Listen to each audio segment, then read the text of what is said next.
Apakah kamu pernah benar-benar melihatku? Bukan hanya sekedar keberadaanku, tetapi perjuanganku, diamku, dan semua hal yang tidak pernah sempat kuucapkan. Kita memiliki kekuatan untuk mengendalikan bagaimana kita bereaksi, meskipun seringkali kita lupa bahwa kekuatan itu ada dalam diri kita sendiri. Alih-alih menyerah pada kekecewaan, kita sebenarnya mampu memilih sikap. Kita bisa memilih untuk tetap tenang, tetap utuh, meskipun keadaan di sekitar kita tidak berpihak. Nilai pertama yang aku pelajari adalah tetap tenang dan terkendali. Bukan karena aku tidak merasakan apa-apa, tetapi karena aku mulai memahami bahwa tidak semua hal layak menguasai diriku. Ketika hubunganku mulai runtuh, ada dorongan besar untuk meledak, dorongan untuk mengungkapkan semuanya tanpa filter. Setiap kali aku merasa tidak dihargai, aku ingin berteriak, meluapkan seluruh isi hatiku, berharap setidaknya mereka akan mengerti. Namun kenyataannya tidak seperti itu. Semakin aku bereaksi, semakin aku kehilangan kendali. Di titik itulah aku mulai mengingat ajaran stoik yang sederhana namun dalam. Kendalikan apa yang bisa kamu kendalikan. Emosiku adalah milikku, bukan milik mereka, bukan milik situasi, dan bukan sesuatu yang boleh dikendalikan oleh orang lain.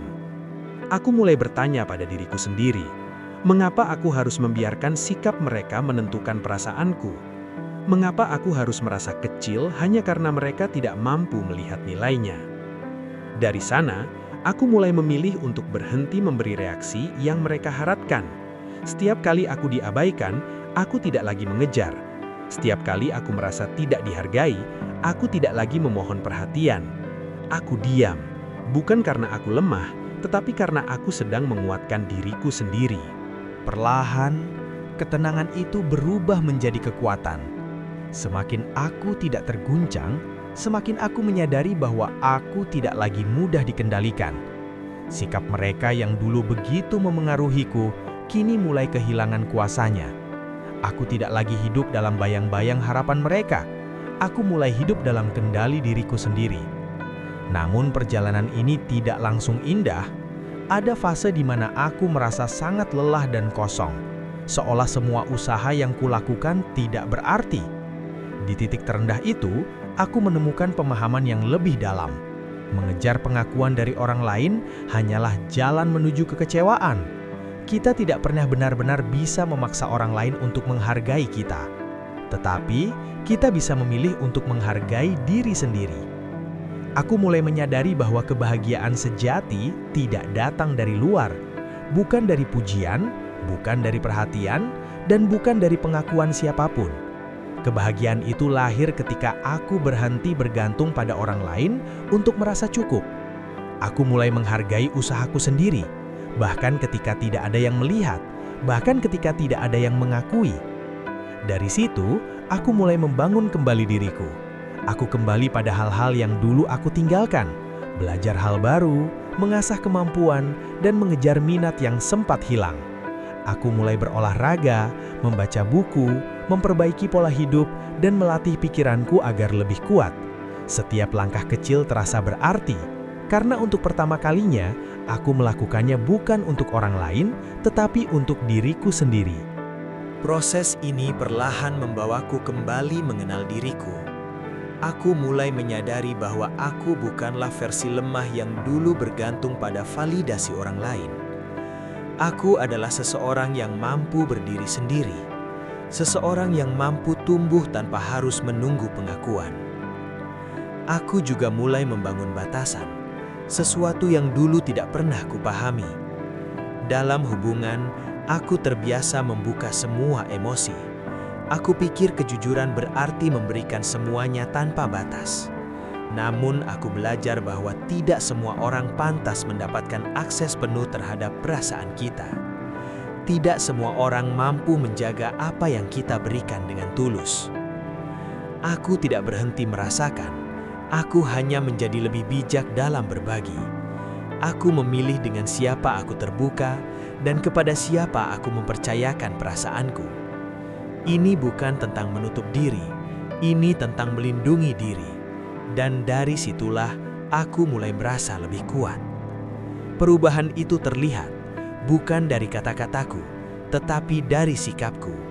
Aku tidak lagi mudah terpancing. Aku tidak lagi bereaksi berlebihan.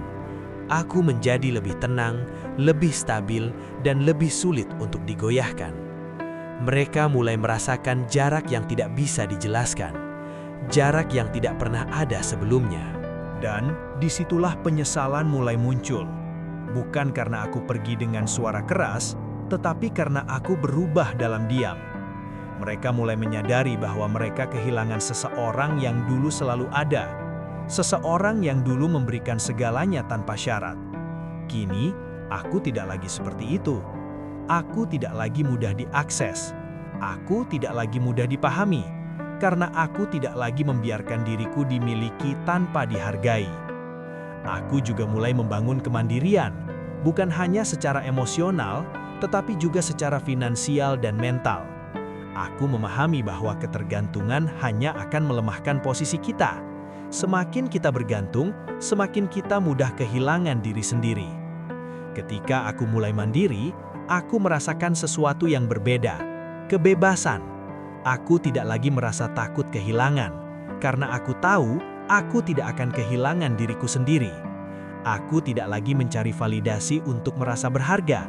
Aku menciptakan nilai itu dari dalam diriku. Aku membangun hidup yang tidak lagi berpusat pada satu orang. Aku mengisi waktuku dengan hal-hal yang membangun, dengan aktivitas yang membuatku berkembang. Hidupku menjadi lebih luas, lebih kaya, dan lebih bermakna. Dan ketika mereka melihat itu, mereka mulai menyadari sesuatu yang terlambat, bahwa kebahagiaanku tidak lagi bergantung pada mereka. Aku bukan lagi seseorang yang menunggu, aku adalah seseorang yang berjalan. Ajaran terbesar yang aku pelajari adalah ini: fokuslah pada dirimu sendiri. Dulu, aku menghabiskan waktu mencoba memperbaiki hubungan yang tidak sehat, berharap orang lain akan berubah. Namun aku lupa bahwa satu-satunya hal yang benar-benar bisa aku ubah adalah diriku sendiri. Aku berhenti mengejar perubahan dari orang lain dan mulai menciptakan perubahan dalam diriku. Aku memperbaiki kebiasaan, memperkuat pola pikir, dan melatih diriku untuk menghadapi hidup dengan lebih bijak.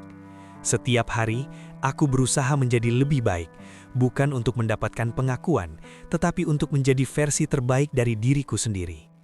Dan dari proses itu, aku menemukan kekuatan yang selama ini tersembunyi. Aku menjadi lebih percaya diri, bukan karena aku sempurna, tetapi karena aku terus berkembang. Aku tidak lagi takut ditinggalkan, karena aku tidak lagi meninggalkan diriku sendiri. Pada akhirnya, penyesalan itu datang kepada mereka ketika mereka melihat perubahan yang terjadi. Mereka melihat seseorang yang dulu mereka anggap biasa, kini menjadi seseorang yang jauh lebih kuat, lebih tenang, dan lebih bernilai.